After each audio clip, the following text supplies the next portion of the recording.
허물을 덮어주는 자는, 이런 제목으로 오늘도 하나님이 우리에게 주시는 하나님의 말씀의 진리를 함께 생각해 보도록 하겠습니다. 9절을 보겠습니다. 범죄를 덮는 자는 사랑을 찾는 자이고 허물을 말로 반복하는 자는 친한 친구 사이를 이간질하는 자다, 이렇게 기록이 되어 있습니다. 여기서 허물이란 히브리어로 페샤라는 단어인데 범죄 행위를 가리킵니다. 하나님의 율법과 법도를, 율례와 법도를 어기고 죄를 행하는 것을 의미합니다. 성경은 모든 죄를 선악간에 심판하시는 분은 하나님이시라는 것을 말씀하면서 하나님께서 모든 것을 심판하실 것이라는 것을 믿고 우리가 죄악을 분별하되 죄를 지은 자에 대해서는 그 허물을 덮어주라고 말씀을 하고 있습니다. 그것은 우리 모두가 죄인이고 죄와 허물로부터 자유로울 수 없는 존재들이기 때문입니다. 허물을 보고도 그것을 덮어주고 가리워주는 자는 사랑을 구하는 자이다, 이렇게 말씀합니다. 사랑은 상대의 허물을 들추어내고 그것을 험담하는 것이 아니라 그 허물을 보고 함께 아파하고 긍휼히 여기는 것입니다. 그 죄악됨에서 돌이키기를 그를 위해 기도해주고 온유함으로 권면하고 기다려주는 것이 사랑입니다. 우리가 상대의 허물을 쉬 용납하지 못하는 이유는 그 허물이 나를 괴롭게 하고 나를 힘들게, 나를 찌르기 때문입니다. 그러나 성경은 그것을 덮어주라 하고 말씀합니다. 이것이 우리에게 하나님의 무한하신 사랑이 우리에게 필요한 이유이죠. 왜냐하면 우리의 의지로서는 그것을 덮어주고 가리워주는 일이 쉽지 않기 때문입니다. 그런데 이것이 사랑이라고, 사랑을 구하는 것이라고 잠언은 말씀하고 있습니다. 우리가 때로 공적으로 드러난 지체의 허물로 인해서 교회가 권증을 하고 치리를 하기도 하지만 또 책망하고 꾸짖기도 하지만 그것은 그가 지은 죄를 깨닫게 하고 그 죄로 인해서 그가 그 죄를 죄로 분명하게 인식하고 그 죄로부터 돌이키고 회개하기 위함이죠. 또 동일한 죄를 다른 지체들이 짓지 못하도록 경계시키기 위함입니다. 그러니 어떤 죄는 그렇게 드러내어 징계를 해야 되는 죄가 있는가 하면 어떤 죄는 덮어주고 가리워 주어야 할 죄가 있다는 거죠. 그것은 바로 나만이 알고 있는 상대의 죄와 허물이 그렇습니다. 우리가 상대의 허물을 덮어주어야 되는 경우는 그것을 드러낼 때 더 큰 문제로 확대가 되고 나아가서 사람과 사람들 사이를 이간시키게 되는 문제를 발생시킬 수 있기 때문입니다. 우리의 어떤 말이 어떤 파장을 가져오게 될지를 신자는 항상 신중하게 생각할 수 있어야 합니다. 언제나 모든 순간에 진실을 밝히는 것만이 지혜가 아니라 때로는 덮어주고 가리워줌으로 평화와 화평을 도모하고 신뢰와 사랑이 깨어지지 않도록 하는 것 또한 덕을 세우고 사랑을 실천하는 일이 될 수 있다라는 것을 성경은 우리에게 교훈하고 있습니다. 고린도전서 13장에서 사랑의 특징을 이야기하면서 사랑은 악한 것을 생각지 아니하며 이렇게 말씀하고 있죠. 상대에게 악한 것을, 상대의 그 허물을 계속 생각하지 않는 것입니다. 망각의 늪으로 던지는 것이죠. 사랑과 우정에 있어서 우리에게 반드시 필요한 부분입니다. 하나님은 우리가 행한 악을 기억하시기도 하지만 우리가 그것을 진심으로 회개할 때 우리가 지은 죄를 기억조차 하지 않는 분이십니다. 오히려 우리가 하나님을 향해 행한 선을, 충성을, 헌신을 기억해 주시는 인자하신 아버지십니다. 그렇다면 우리 또한 상대의 지체들의 허물을 기억하기보다는 가장 그에게서 보여지는 선하고 아름다운 것을, 그에게서 내가 느낀 고마운 것을 기억해 주는 자들이 되기 위해 노력해야 되는 것입니다. 과거의 허물을 자꾸 들추어서 이것을 반복해서 말하고 또 말하는 것은 절대로 그 관계를 회복시킬 수 없습니다. 그것을 거듭 말하면 결국 관계는 파국을 면치 못하게 되고 상처는 절대로 봉합이 되지 않습니다. 서로의 허물을 잊어주고 지나갈 수 있기를 기도하십시오. 과거 속에 그가 저지른 허물과 실수와 죄악으로 그를 바라보지 말고 새로운 시선으로, 새로운 마음으로, 부정적인 마음이 아니라 긍정적인 마음으로 지체들을 바라볼 수 있기를 우리는 기도해야 합니다. 주님이 배신자로서의 베드로를 계속해서 그렇게 기억하시고 그를 바라보셨다면 베드로는 절대로 회복될 수 없었을 것입니다. 그러나 주님은 자신을 부인한 사랑하는 제자에게 찾아오셔서 네가 나를 사랑하느냐? 라고 다시 물으심으로 그의 진실된 고백을 통해서 그를 다시 일으켜 세우셨습니다.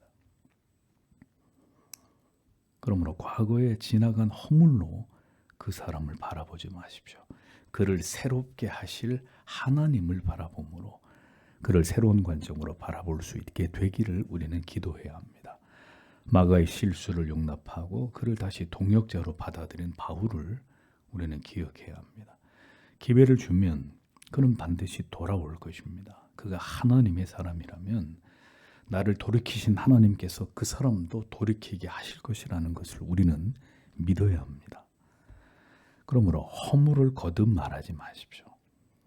당신의 과거에 내게 이렇게 한 사람이다 라고 반복해서 그것을 생각하거나 떠올리지 마십시오.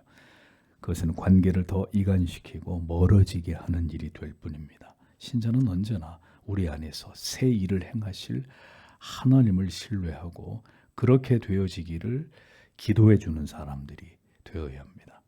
그것이 우리를 대하시는 그리스도의 방식이라는 사실을 우리는 절대 잊지 말아야 되는 것이죠.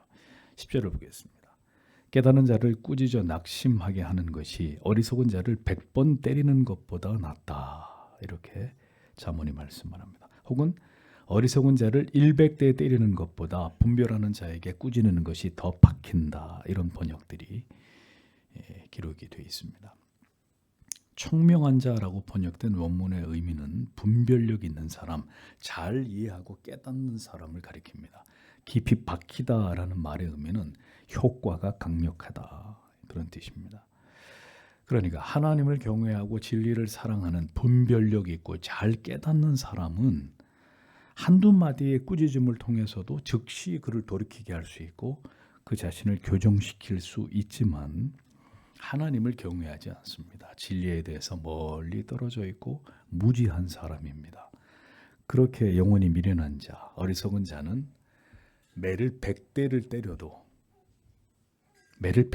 때려도 깨닫지 못한다. 이렇게 조금은 절망적인 말씀을 하고 있습니다. 진리의 말씀을 통해서 언제나 책망을 받고 그래서 쉽게 교정이 되는 자는 하나님의 징계를 받을 이유가 없습니다. 책망을 훈계를 듣고 빨리 고치는 사람에게는 하나님이 징계의 매를 대시지 않습니다. 그래서 하나님은 사랑하는 자녀들에게 징계를 하시기 전에 여러 번 우리를 깨닫게 하고 스스로 돌이킬 수 있는 기회를, 시간을 주십니다. 여러 차례 그 동일한 것을 나로 하여금 듣게 하고 그것이 자꾸 내 마음과 양심을 찌르게 하고 돌아와라, 돌이켜라, 회복해야 된다 말씀하십니다. 그러나 이 거듭되는 하나님의 훈계와 책망을 깨닫지 못하고 계속 어리석은 죄악을 고집하게 되면 그는 하나님의 징계를 피할 수 없게 되는 것입니다. 진리를, 하나님께서 무엇을 원하시는지를 깨닫지 못하는 자의 종말이 무엇일까요? 멸망입니다. 심판입니다. 이스라엘 백성들을 보십시오. 구약의 수많은 선지자들이 메시아가 오실 것이다 예언했습니다. 신약의 예수 그리스도가 직접 오셔서 자신의 메시아 되심을 보이셨습니다. 예수님이 승천하신 이후에 12 사도들이 복음을 전하면서 예수를 믿고 너희들이 저지른 죄를 회개하고 예수를 믿고 구원을 받으라고 거듭 복음을 전했지만 끝까지 이스라엘 백성들이 이것을 거절하고 멸시한 결과 결국 주후 70년의 로마를 통해서 이스라엘은 완전히 멸망을 당합니다. 시편 49편 20절은 깨닫지 못하는 사람은 멸망하는 짐승 같도다 라고 말씀하고 있습니다. 하나님의 사람은 진리를 들을 때 그 깨달음이 성령을 통해 깊이 가슴에 와서 박히게 되어 있습니다. 그래서 스스로 돌이키고 자신의 삶을, 자신의 신앙을 교정해 나아갑니다. 그러하게 그가 그리스도를 닮아갈 수 있고 성화될 수 있는 것입니다. 점점 자기를 쳐서 복종시키면서 모든 것이 자신의 잘못이라는 것을 깨닫고 주님 앞에서 겸손하게 그 길을 따라가기를 사랑하게 됩니다. 그러나 유예된 사람들은 아무리 말해도 알아듣지 못하고 깨닫지 못합니다. 그러니 돌이킬 줄 모르고 죄악에서 벗어나지 못합니다. 결국 미련하고 어리석은 길로 행하게 됩니다. 그리고 그 결과는 돌이킬 수 없는 하나님의 징계와 심판에 이르게 된다는 거죠. 하나님은 자기 백성들의 영의 눈과 귀를 반드시 열어주십니다. 그리고 하나님의 종들을 통해 거듭 성경의 진리로 깨닫게 하십니다. 핑계치 못하도록 하기 위해서 반복해서 말씀을 듣고 또 듣게 하십니다. 결국 그 모든 진리에 귀를 기울이지 않은 것은 자신의 완고함과 고집스러움과 강팍함 때문이고, 그로 인해 스스로 멸망을 자초하도록 하나님은 그것을 내버려 두신단 말이죠. 하나님의 백성은 그래서 깨닫습니다. 눈물을 흘리고 돌이키고 살 길을 찾습니다. 그래서 변화되고 성숙해 갑니다. 그래서 경계와 책망은 죄인들에게 필수적인 것이고, 그 지엄한 훈계를 통해 미련함과 어리석음이 영혼 가운데 퇴치되면서 점점 더 총명하고 지혜로운 하나님의 자녀로 발전해 성장해 나아가게 되는 것입니다. 우리 모두는 부디 총명한 하나님의 자녀들이 되어야 될 줄 믿습니다. 하나님의 말씀을 들을 때 깨닫고 신속히 돌이켜서 점점 더 하나님의 말씀을 향해서 나아가게 되는 그런 주의 자녀들이 다 되시기를 소망합니다. 11절을 보겠습니다. 악한 자는 오직 반역을 구한다. 그러므로 잔인한 사자가 그에게 보냄을 받을 것이다. 다른 번역은 거역하는 자는 오직 악을 찾으니 잔인한 천사가 그에게 보내어질 것이다. 이렇게 기록이 되어 있습니다. 악인의 특징을 잠언이 딱 꼬집어서 이야기하고 있습니다. 그리고 그 악행의 대가는 반드시 하나님의 두려운 심판이 따른다라는 사실을 교훈하고 있습니다. 여기서 악한 자란 하나님께 불순종하는 악인들, 우상을 숭배하는 자들, 이런 자들을 가리킵니다. 그러니까 자연인들의 마음의 특징을 설명하기를 성경은 항상 반역을 생각한다. 하나님으로부터 분리된 인간의 특징을 칼빈이 기독교 강요에서 얘기하죠. 하나님을 향한 적대감을 갖게 된다. 진리를 향한 적대감을 갖게 된다. 반발심, 끊임없는 반발심을 갖게 된다. 그러니까 자연인들의 영혼과 마음의 특징은 항상 반역을 생각하는, 불순종을 생각하는 거예요. 하나님의 뜻을 거역하고 불순종하고 하나님을 대적하고 악을 행하는 악인들에게 결국 하나님은 지엄한 심판을 피할 수 없게 만드신다고 성경이 말씀합니다. 이것을 강조하기 위해서 하나님이 이 두려운 하나님의 심판의 저주의 사자를 보내서 그 악인을 반드시 심판하고 징벌하신다고 말씀하고 있습니다.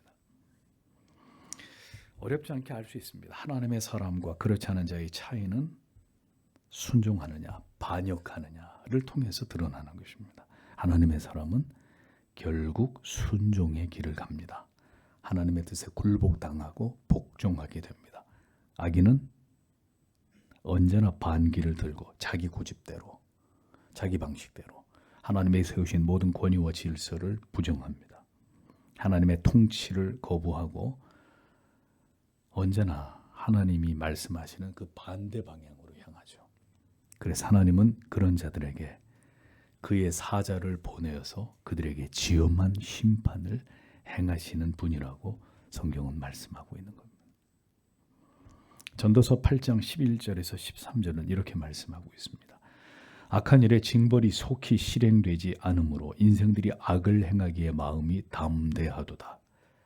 죄인이 100번 악을 행하고도 장수하거니와 내가 정령이 하노니 하나님을 경외하고 그 앞에서 경외하는 자가 잘 될 것이요 악인은 잘 되지 못하며 장수하지 못하고 그날이 그림자와 같으리니 이는 하나님 앞에 경외하지 아니함이니라 라고 말씀하고 있습니다. 의인은 다리를 펴고 자도 악인은 늘 다리를 오므리고 잘 수밖에 없습니다. 악인은 반드시 그 두려운 징벌이 자신에게 임하게 될 거라는 사실을 그의 양심이 그 자신에게 고발합니다. 그래서 악인은 평강을 누리질 못합니다. 하나님께서 분명히 악에 대해서, 악인들에 대해서 심판하신다는 사실을 우리는 분명히 기억해야 될 것입니다. 12절을 보겠습니다. 새끼 잃은 곰을 만나지 우둔한 짓을 하는 어리석은 자는 만나지 마라. 다른 번역은 사람에게 새끼를 잃은 곰을 만날 것이다. 그러나 그의 어리석음 중에 있는 어리석은 자는 만나지 말 것이다. 이렇게 기록이 되어 있습니다. 오래전에 레버넌트라는 영화를 본 적이 있는데 그 주인공이 그 레오나르도 디카프리오인데 그 영화로 아카데미 나무주연상을 받은 영화인데 그 영화 장면 중에 주인공이 곰에게 습격을 당하는 장면이 나와요. 아, 곰을 만나면 사람이 저렇게 처참하게 당하는구나. 상상할 수 없는 힘으로 사람을 공격하는 매우 실감났던, 소름이 돋았던 이런 장면이 기억이 납니다. 팔레스타인에는 황갈색을 띤 시리아 종의 곰이 서식하는데 이 곰의 키가 2m가 넘습니다. 무게는 225kg까지 나가는데 잡식성입니다. 배가 고프면 양 뜯어 습격해가지고 양을 뜯어 먹습니다. 곰이라는 동물은 평상시에는 그다지 포악하지 않는데 배가 고플 때나 혹은 새끼와 함께 있을 때는 극도로 예민하고 흥분하는 짐승이 바로 곰입니다. 그런데 곰이 새끼를 사람에게 만약에 빼앗겼다. 자, 이러면 감당하기 어려운 상황에 직면하게 되는 것입니다. 새끼를 잃은 곰은 그야말로 아주 사납고 공격적으로 변해서 아주 지극히 위험한 상태가 됩니다. 만약에 그런 곰을 만났다. 새끼를 빼앗긴 곰을 만났다. 그날이 이제 하나님을 뵈야 되는 날이 되는 거, 재앙이 되는 거죠. 절대로 살아남을 수가 없습니다. 그런데 잠언은 말씀하기를 차라리 이 새끼 잃은 곰을 만나는 것이 미련한 일을 행하면서 미련하게 살아가는 자를 만나는 것보다 낫다. 이렇게 아주 충격적인 비유를 가지고 우리에게 지혜를 말씀하고 있습니다. 즉 하나님을 경외하지 않고 진리를 믿지 않고 거부하는 그 영혼이 그러니 그런 미련한 자와 만나게 되는 것은 그런 사람과 함께 사는 것은 그런 사람과 어떤 일을 함께 도모하는 것은 그런 사람과 어떤 계획을 같이 세우는 것은 새끼를 빼앗긴 곰을 만나는 것보다 훨씬 더 치명적으로 위험한 일이다. 위험한 일이다. 이렇게 성경이 말씀하고 있는 거예요. 어리석고 미련한 자, 하나님을 알지 못하는 자들은 결국 곰보다 잔혹하고 파괴적이고 누구도 말릴 수 없을 만큼 그 행위의 결과는 지극히 위험하다. 진리의 잠언이 이것을 매우 강력하게 경고하고 있는 것입니다. 새끼를 빼앗긴 곰을 만나는 게 차라리 낫다. 하나님을 멀리하며 악을 행하고 있는 미련하고 어리석음의 그 결과는 차라리 새끼를 빼앗긴 곰을 만나는 것보다 더 두려운 일이 될 수 있다고 성경이 강조합니다. 이 나라가 하나님을 멸시하고 대적하고 악을 행함으로 미련하고 어리석은 죄악을 오늘까지 범해왔다면 더 늦기 전에 교회가 회개하고 하나님의 긍휼과 자비를 구하지 않는다면 우리는 하나님의 무서운 재앙과 징벌을 맞이하게 될지도 모릅니다. 성도 여러분, 부디 우리 자신이 지금은 다른 사람을 욕하거나 우리 눈앞에 벌어진 일 때문에 우리가 분노할 상황이 아니라 부디 우리 자신이 내 자신부터 하나님을 찾고 진실한 마음으로 하나님을 섬기고 부디 이 나라를 이 위기와 어려움에서 이 재앙 가운데서 구해 주시기를 기도해야 합니다. 이것은 사람이 하는 일들이 아니에요. 아무리 생각해 봐도 지금 우리에게 당면한 이 역사적 사실에 대해서 답을 얻을 수가 없습니다. 이 모든 것이 하나님이 하시는 일인데 이것이 우리에게 재앙이 아니기를 바랄 뿐입니다. 이 땅의 교회와 하나님의 백성들이 계속 진리로부터 멀어져서 미련하고 어리석은 길로 육을 쫓아 행하다가는 결국은 이스라엘 백성들처럼 하나님의 심판을 피할 수 없는 날이 올 수도 있다는 사실을 우리는 기억해야 됩니다. 그런 날이 오지 않게 하려면 이제 하나님 앞에 간절히 기도해야 합니다. 우리 모두가 하나님 앞에 회개하며 부디 하나님께서 이 나라를 지켜주시고 우리 모두에게 믿음과 담대함을 주셔서 더 깨어 하나님 앞에 기도할 수 있도록 하나님이 이 땅의 모든 교회와 성도들에게 크신 은혜와 자비를 베풀어 주시기를 오늘도 성도 여러분 다 함께 힘을 합쳐서 기도하고 돌아가도록 하겠습니다. 기도하겠습니다.